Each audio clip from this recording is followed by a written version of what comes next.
So the author of this book is, this lesson is Shivaji Sawant. He was born on 31st August 1940 in Ajra, Kolhapur district, Maharashtra, India.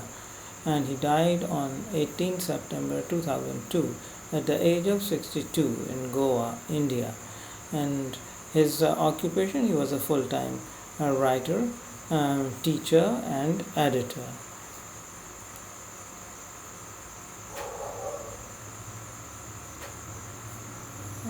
So, before we read, let us go through this. So here are some pictorial glimpses of the history of our country from 1757 to 1857. These pictures and speech bubbles will help you clarify your understanding of the conditions that led to the event known as the First War of Independence in 1857. So we can see the first picture is under the subtitle The Martyrs, and at a function in Delhi, and we can recognize the early leaders of our country, and this is the famous Lata Mangeshkar, and Nehruji is there, and who is he? Shastriji, and then Srimati Indira Gandhi. And the lines that she is singing or reading here: "Oh my countrymen, let your eyes fill with tears, and you recall the sacrifices of India's martyrs." Who is a martyr? The person who lays down his life for the country. So this brings us to the second page, the company's conquests, 1757-1849.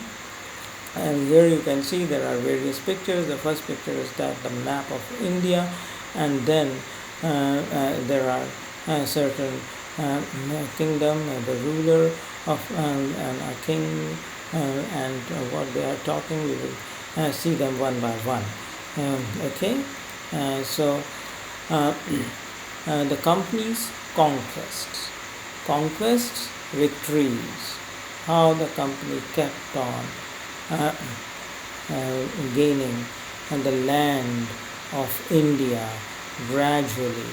Here you can see that India's map in 1765, the company had taken over few places, the region of Calcutta, West Bengal, and British territory. In pink it is given, and here some of the beach portion.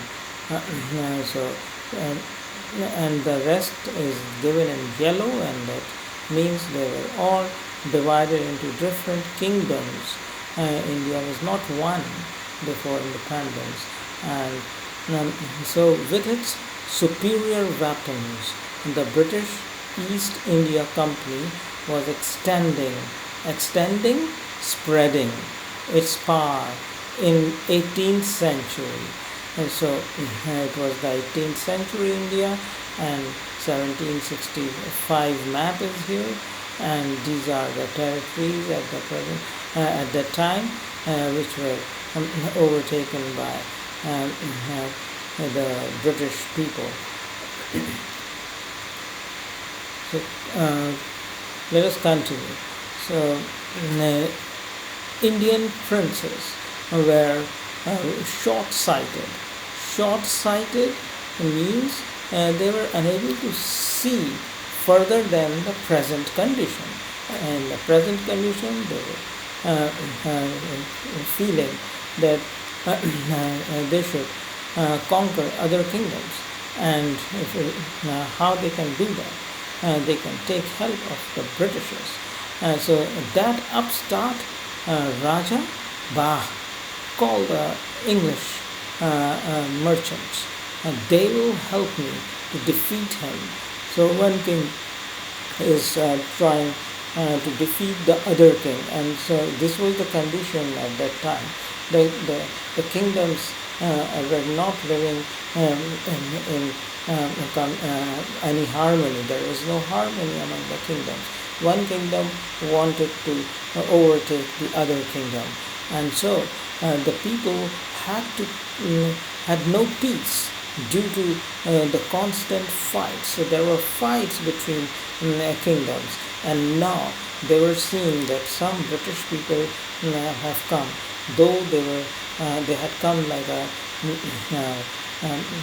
company or trading company, but they had got superior weapons, and with the help of those weapons, the Indian kings were dreaming of gaining victory over other kingdoms.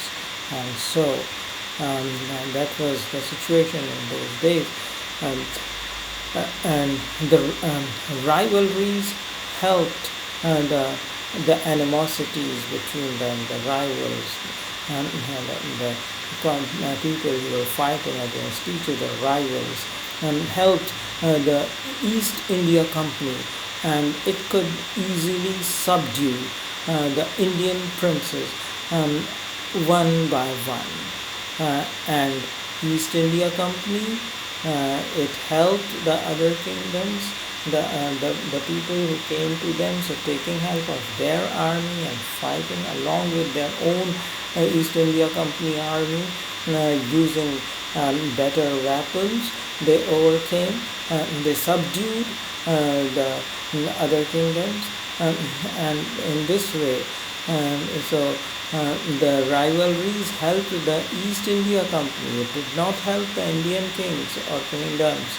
It helped the East India Company, and the East India Company could easily subdue Indian princes one by one. So the company's conquest continues. Far seeing ruler like the brave Tipu of Mysore fought the British till he died fighting. Other kings were short-sighted.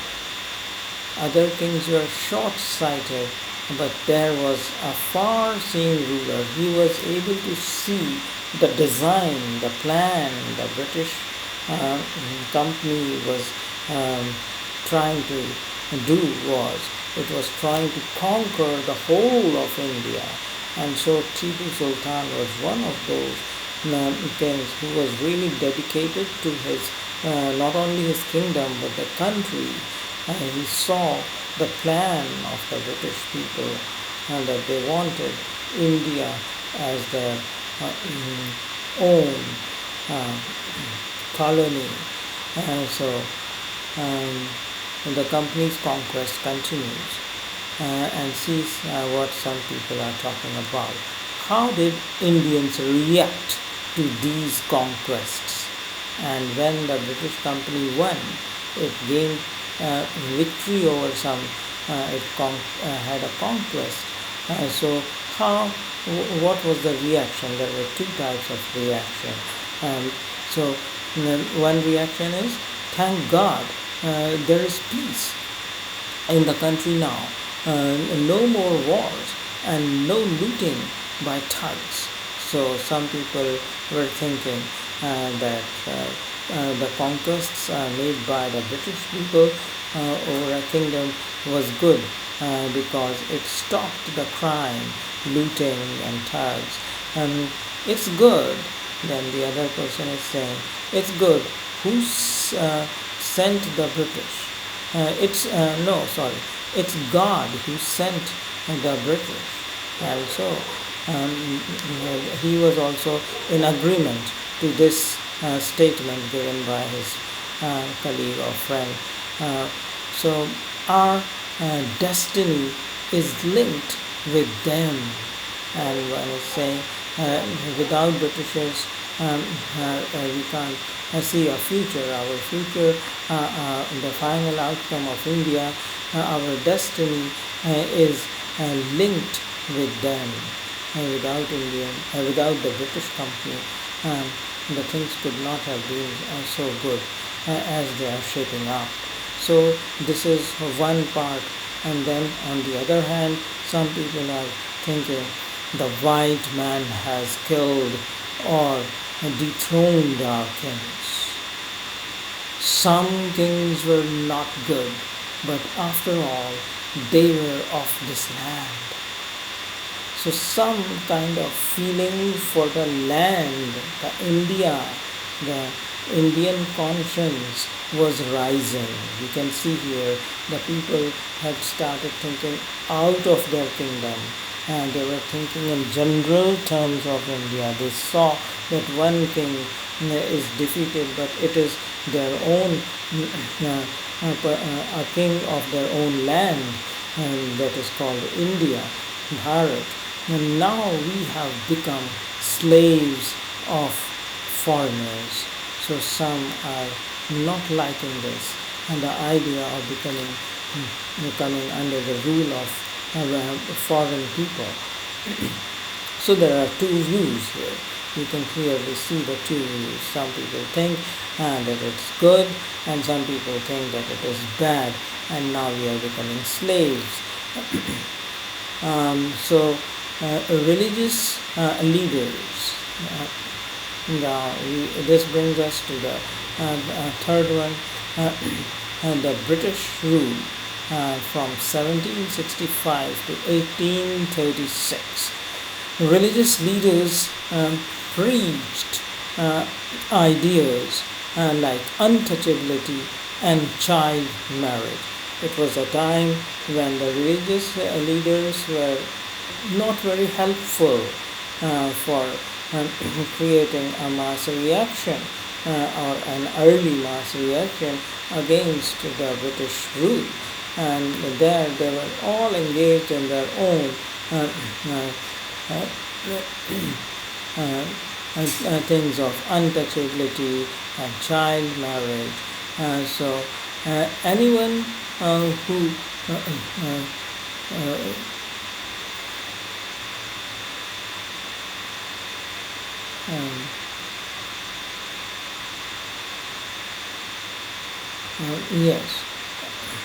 anyone who crosses the seas loses his religion.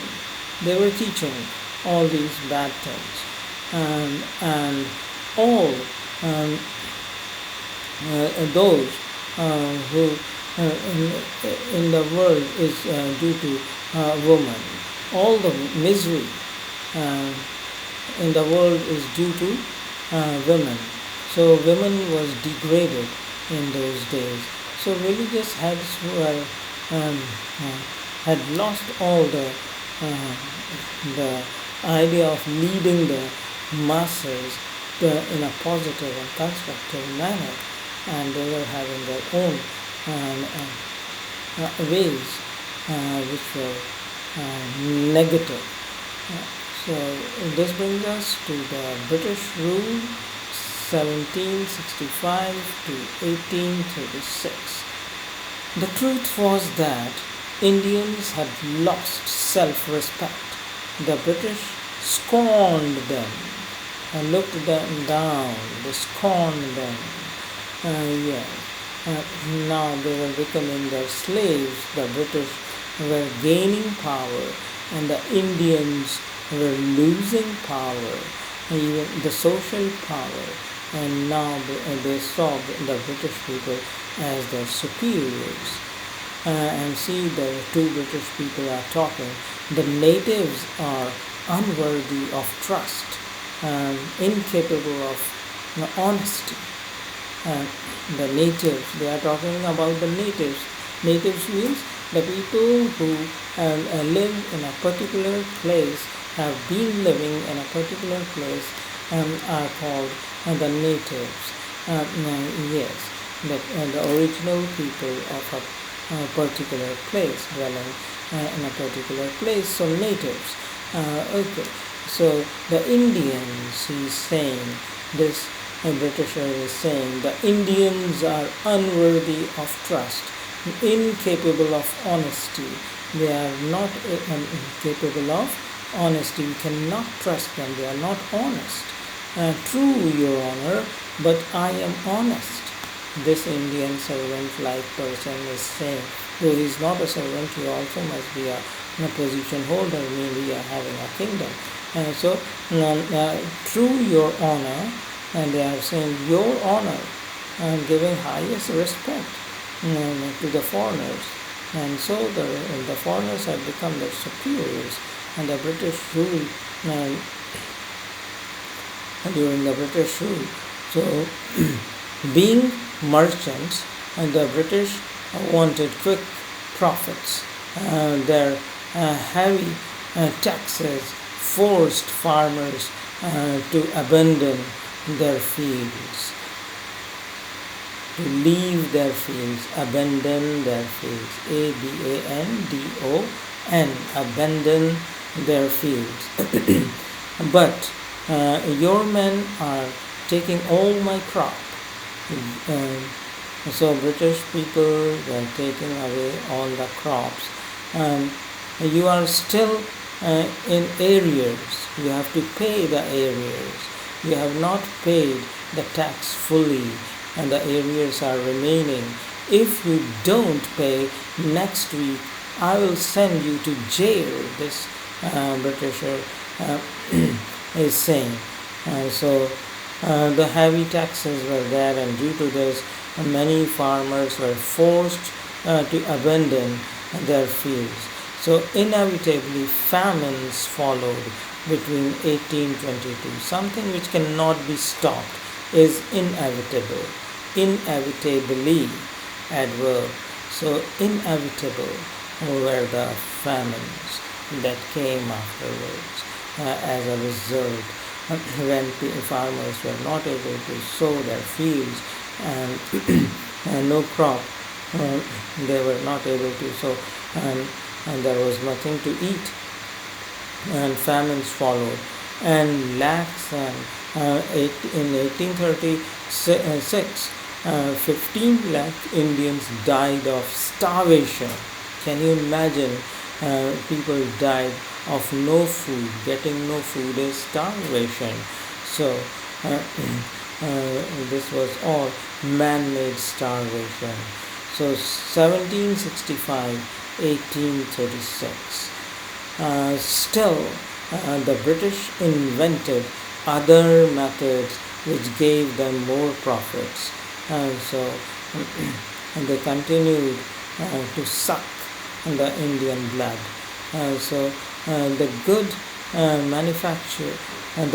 manufactured in England should not have any import duty when brought into India.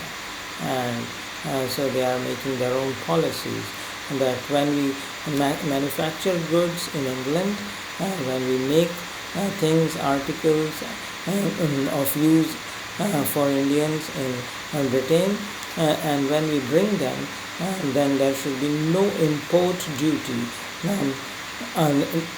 when brought into India. A good idea. So the Britishers are making their own laws for their own comfort and at the sake of the Indians. The East India Company's laws began to cripple Indian industries. A cripple. Who is a crippled person? Who is having problems with his limbs, with his feet, and can't walk due to some defect, or by birth, genetic, or because of accident or something. But when we use it for industry, the industry is unable to do its full function. So Indian industry was crippled because of the company's laws. The company's law started taking their toll. So British rule 1765 to 1836. The British policies ruined the expert artisans and their business. The British policies, they ruined, they spoiled completely, they ruined, destroyed the expert artisans and business. Who are the artisans? Who make artifacts. And artifacts are the things of daily use and even other things which are made. All the artisans used to make like that. Pottery was made by the potter, and all the things that were used in farming were made by blacksmiths, and all the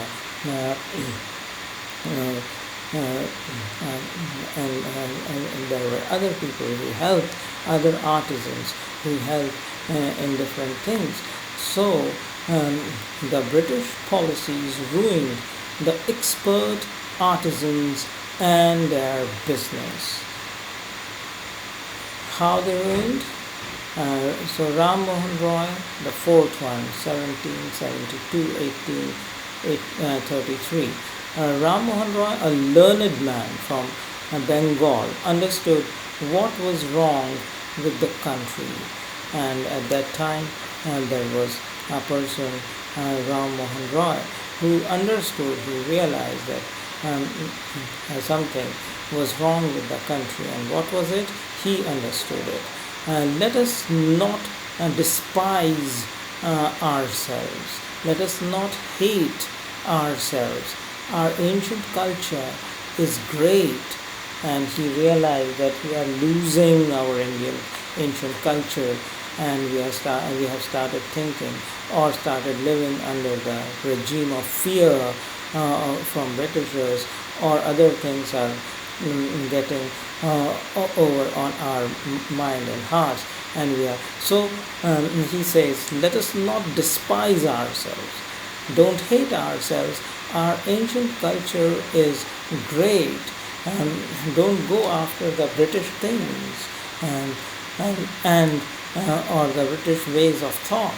And we are capable of greater achievements.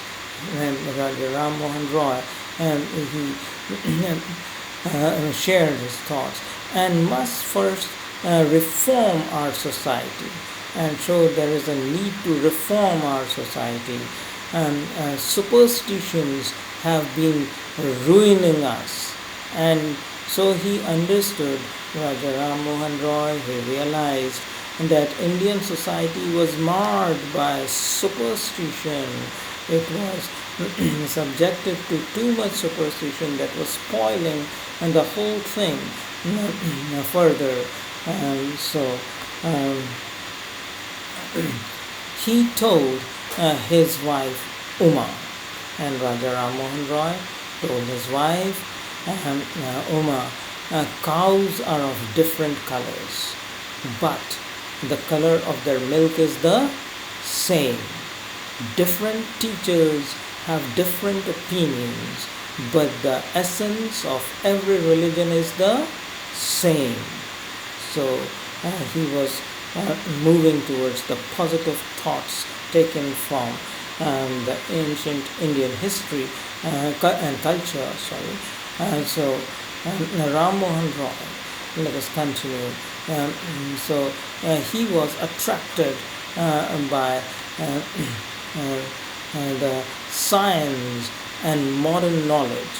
Ram Mohan Roy, he was, and knowledge should be practical and scientific.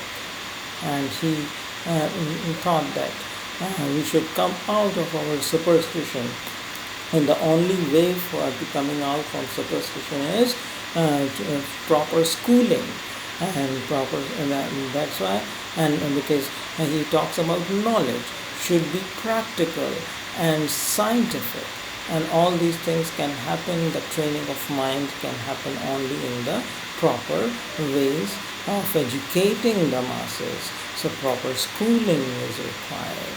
He started newspapers, but in order to educate the masses, he even started newspapers, but the superiors, British, stopped them in 1823. but the suspicious, suspicious,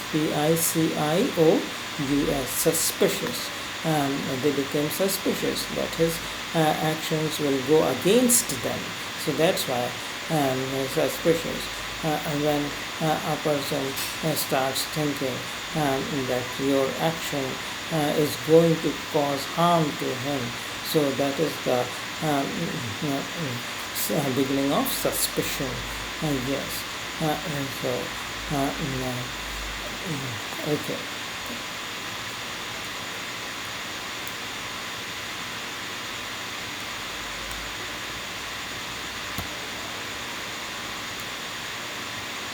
So this brings us to the next slide, and Raja Ram Mohan Roy, he crossed the seas and went to England to see what made the British powerful. He went himself there and in order to understand the British people and that what makes them powerful. There he told them, "We accept you as rulers, and you must accept us as subjects. If there are rulers, then there are subjects. And if there are kings, then there are his people." So his people, subjects means his people, their people. You should not treat us as inhuman. You should treat us as human beings who are under you. So we accept you as rulers, and you must accept us as subjects. But you must remember the responsibility a ruler owes to his subjects. He has to do certain things in turn. That is what he owes, and that is what he has to pay back. So he wanted to remind the people of England that we are your subjects and you are our rulers. So, but rulers have got duties towards their subject. So there was oppression in 1765. From 1765 to 1835, this oppression continued. People were being subject to various hardships by the Britishers. They were being punished, they were being put into jails. So there was oppression, unlawful pressure, and that is oppression. Yes. But the British continued to oppress Indians, subject them to various hardships, various difficulties, various punishments, and various ways of inflicting pain on the Indian masses. So in 1818, they had passed Regulation 3. So Regulation 3 they had passed. Under it, under Regulation 3, an Indian could be jailed without trial in a court. And what Raja Ram Mohan Roy said? If you are the rulers, then accept us as genuine subjects. Don't treat or ill-treat us as inhumans. We are your subjects. You are our kings, or you are our rulers, and we are your masters. So treat us in a proper manner. But here, on the contrary, on the opposite, on the other hand, things were just the opposite. No one was being treated in India like a genuine citizen of India. So all the time, British officers in India drew big salaries and also made fortunes in private business. British people were totally given to their business. They were not at all mindful of the people, and they were troubling, they were harassing, and they were causing suffering and pain too. And because they were all engaged in gaining personally, so as if they had just come to a gold mine, and they were just fetching out the gold by all means. And yes, so oppression continues. By 1829, Britain was exporting British goods worth 7 crore rupees to India. So you can see they were gaining huge profits. By 1829, Britain was exporting British goods worth 7 crore rupees to India. They were making it in Britain, and then they were providing the goods to Indians. So all the artisans, the expert ones, had become hand to mouth. They were unable to earn their livelihood. And at present, Corona is going on, and all the workers have abandoned their places of work because of Corona. They have been forced to leave their places in many cases, and they have gone back to their villages. And so what they will eat, how they will stay. So this is the big question at present, and it was a big question at that time. But was there anyone to take care of them? No. Is there anyone to take care of the current situation of the laborers? Yes, our government is there, and people are there, and the NGOs are there. So in some or the other way, people will be helped in today's situation. But at that time, the government was not at all having any intention of taking care of the problems of the citizens. Had they been doing so, probably nobody would have retaliated, and even the British rule could have continued probably. And so, though I am not of that.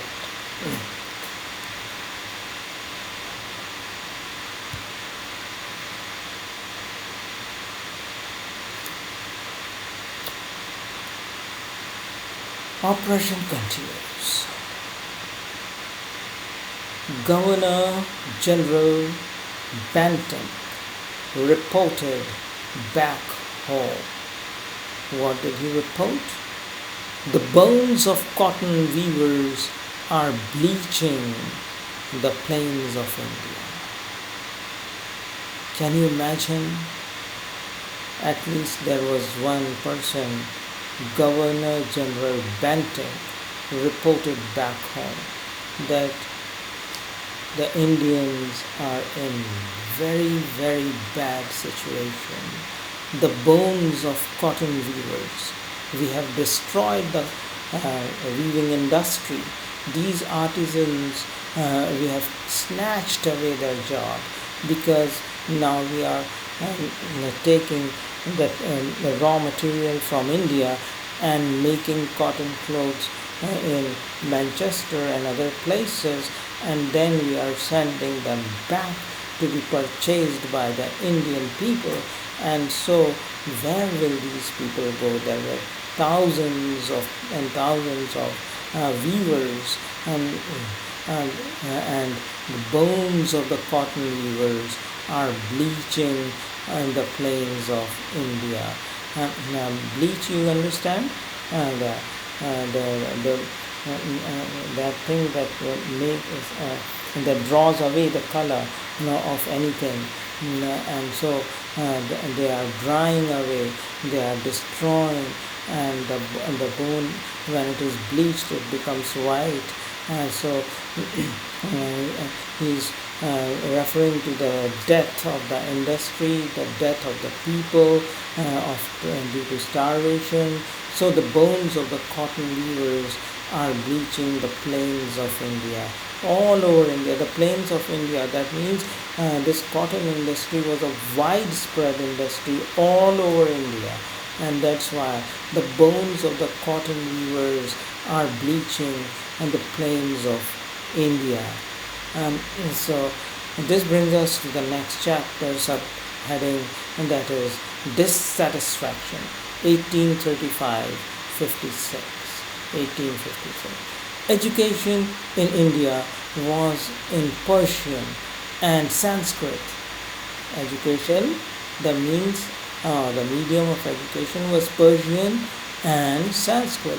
In 1835, Englishman named Macaulay suggested a change. So an Englishman, Macaulay, suggested a change. We should teach the natives through the English language. I agree, another person is saying. We should change the traditional Sanskrit, the traditional Persian to English, so including officially the third language. English education produced clerks to whom the British gave petty jobs. The petty jobs, small jobs, jobs under them.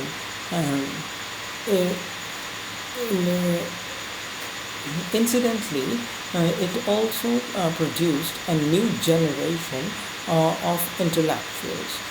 We must educate our brothers and try to improve their material conditions. For that, we must convey our grievances to the British Parliament. People are talking about that we must educate our brothers and try to improve their material conditions. For that we must convey our grievances to the British Parliament, and that people are under very bad conditions, and only education is the answer to, and gaining good education can improve that situation. So dissatisfaction continues. People were dissatisfied with the current situation of education, of jobs and other things. So by 1856, the British had conquered the whole of India. See, you can see here, the British had conquered almost whole of the India. Now everything is pink by 1856. So initially they had come to this portion of India, the eastern portion, and then they spread from east to west, westernmost, and from north to south, southernmost region, and they were there. Dissatisfaction continues. They cared little about the needs of Indians. And see, Indian people are here, and what they are talking about. Let us see. Our kings have become puppets. Puppets, we all know, we have seen the puppet shows. It is very common in India. And we have lost our old jobs. And our kings have become puppets, and we have lost our jobs. And the people of the country, they were realizing that it is only because the kings have become puppets in the hands of the British. Now the British are directing them like puppets. They are making them sit, they are making them walk, and they are making them say things. So they are puppets.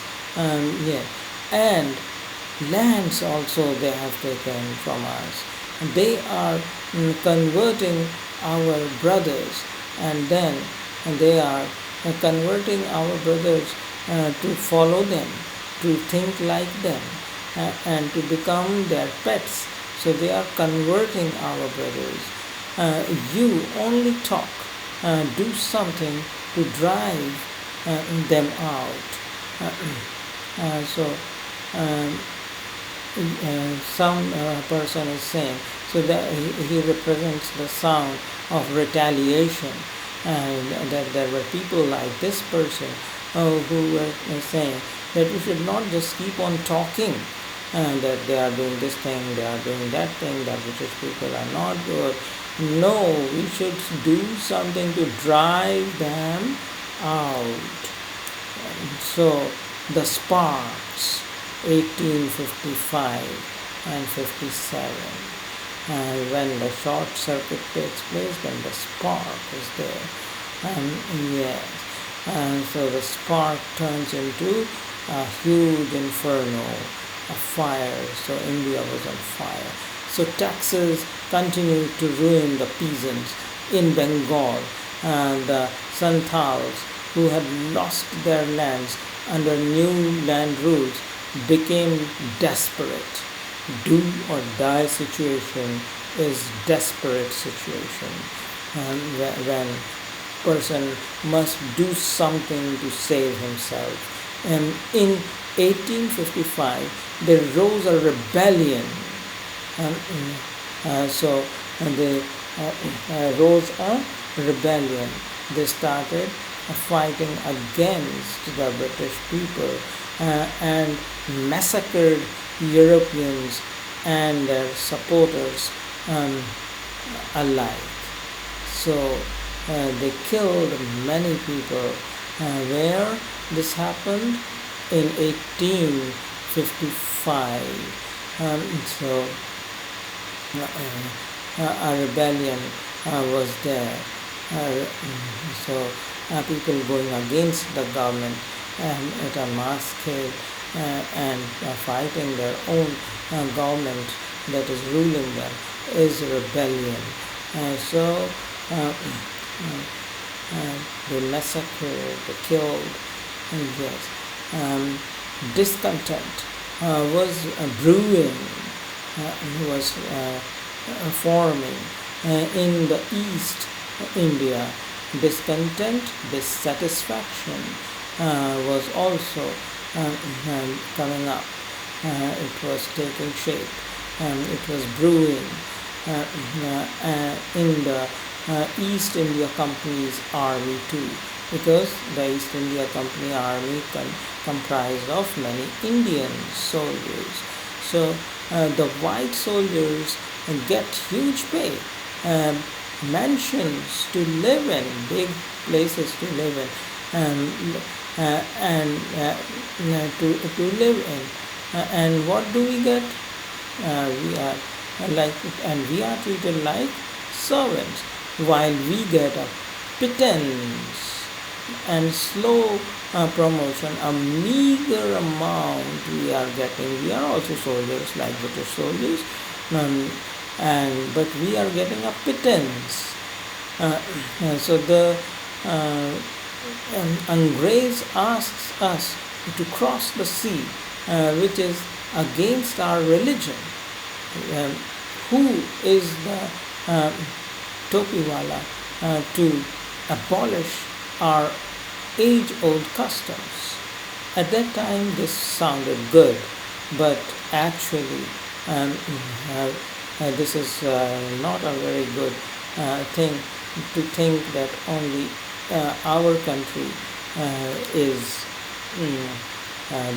the pious most country, and one should not cross over. So this was one of the superstitious traditions, as it is not mentioned by any of our religious heads, or it is not written in our scriptures anywhere.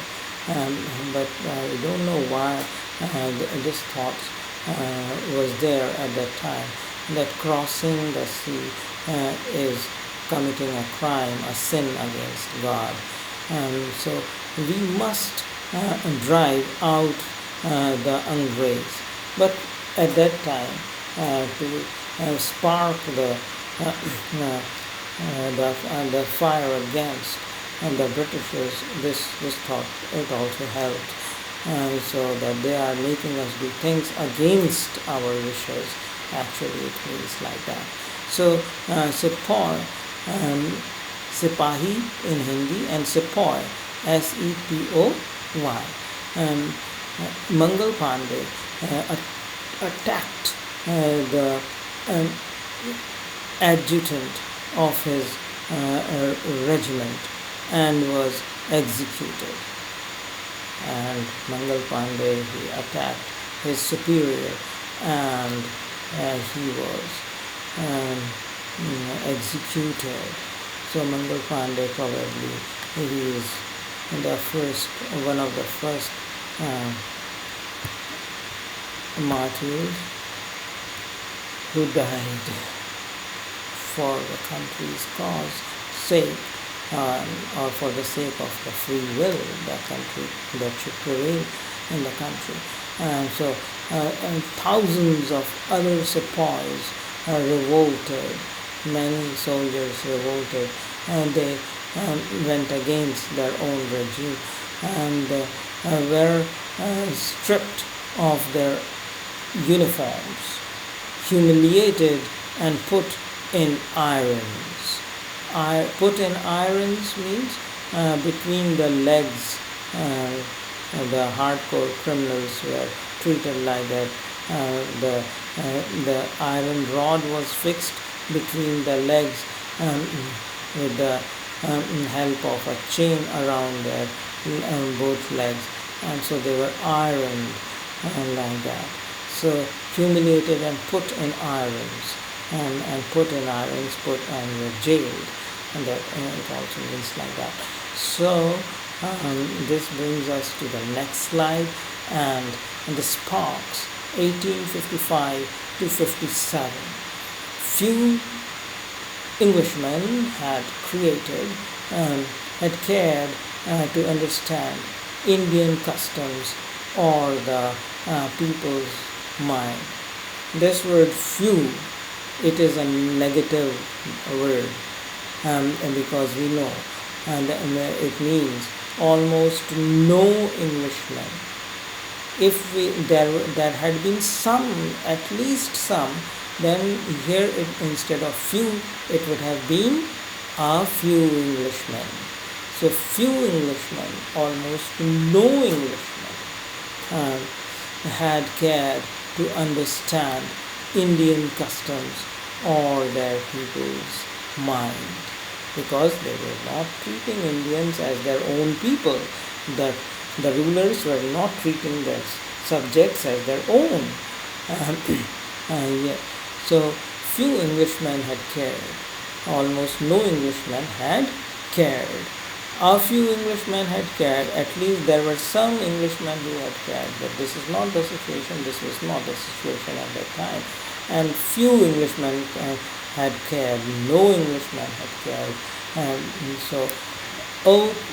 Proud Brahmin soldiers, do you know what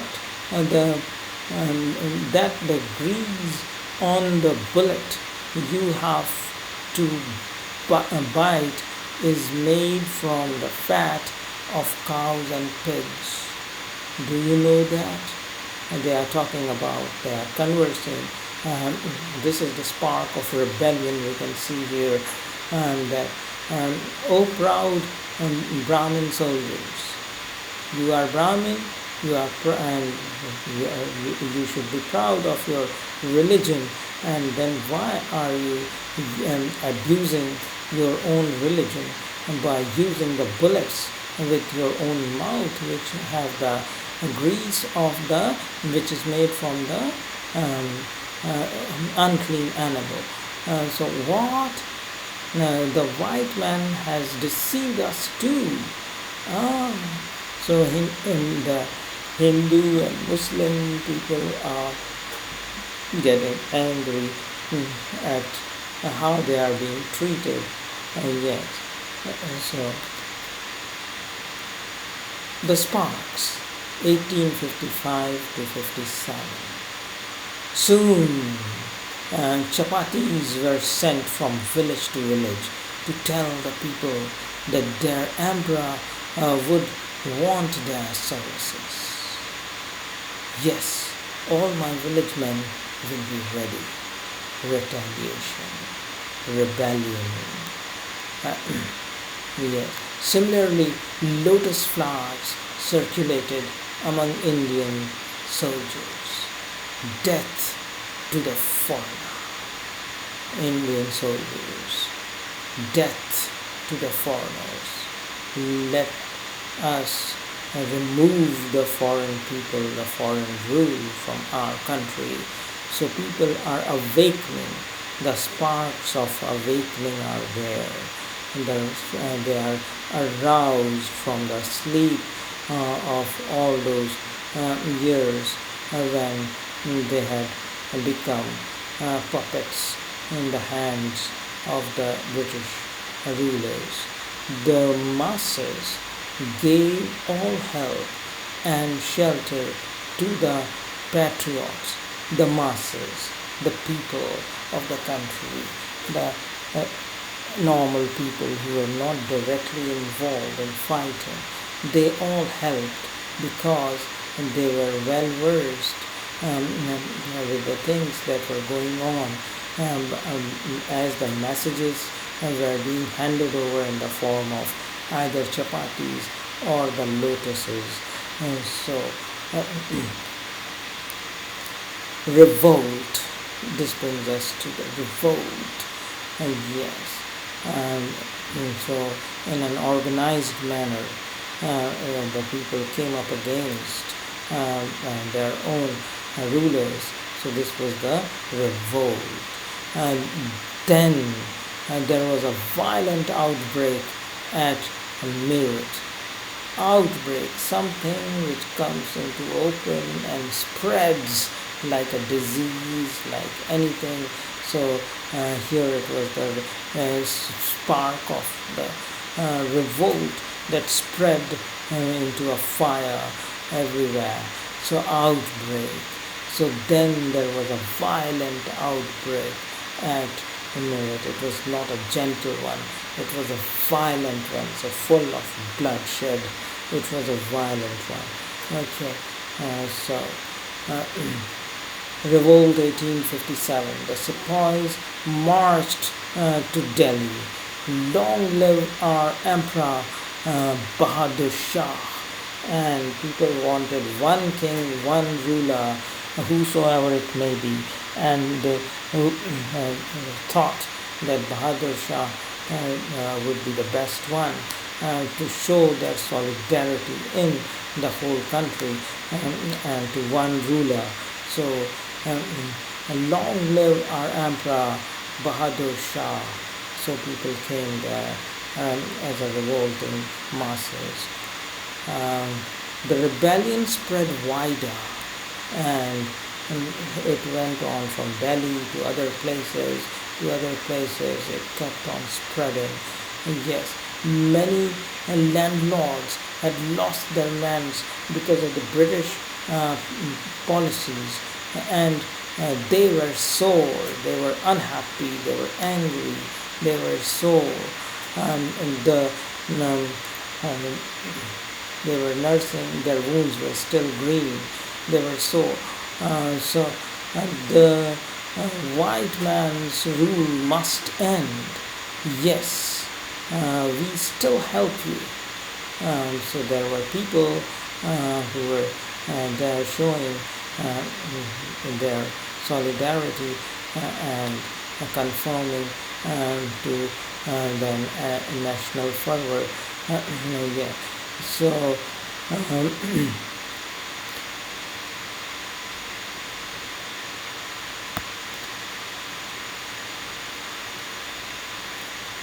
the fight for freedom, 1857.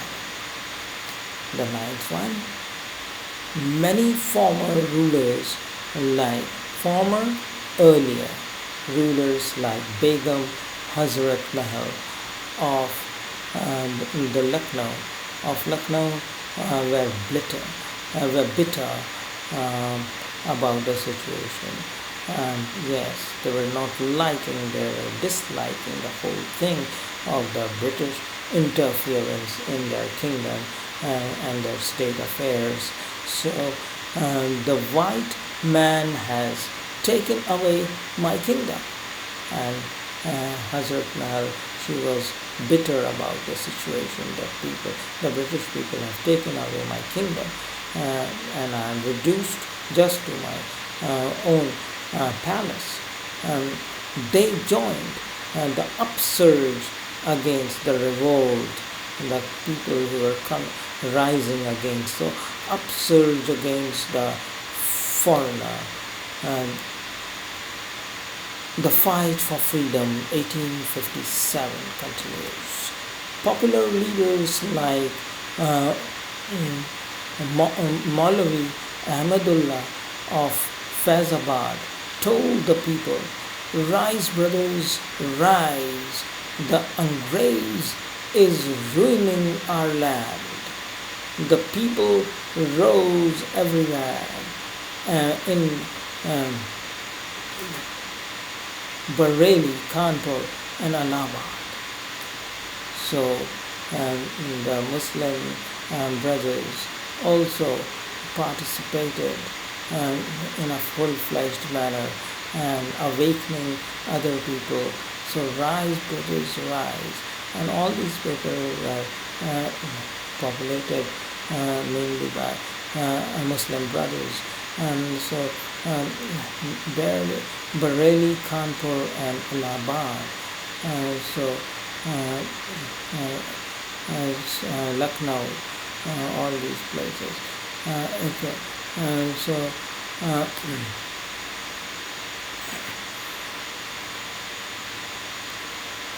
The fight for freedom, 1857.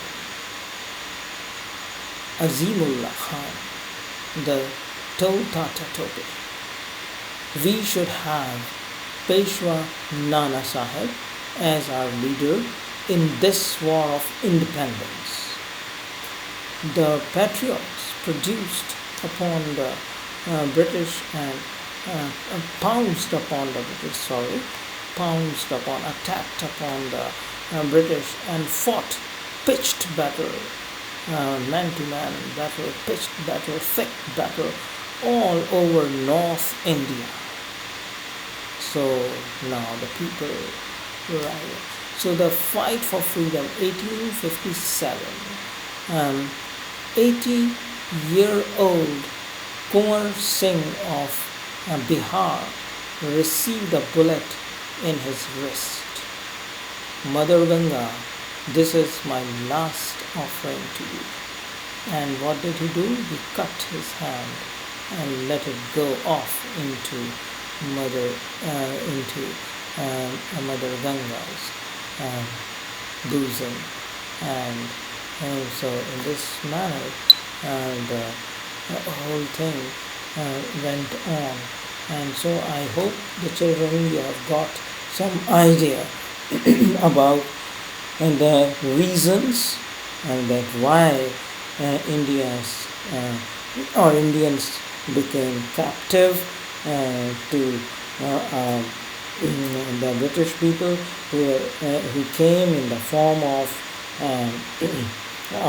a company and looked quite docile, looked very decent, and they showed their respect to the kings, but actually they started helping the kings to win over other kings, but then they used this power to subdue the kingdoms, and finally most of the kingdoms were their own in India, and then the British Queen also took over the company, and it was full-fledged British rule in India.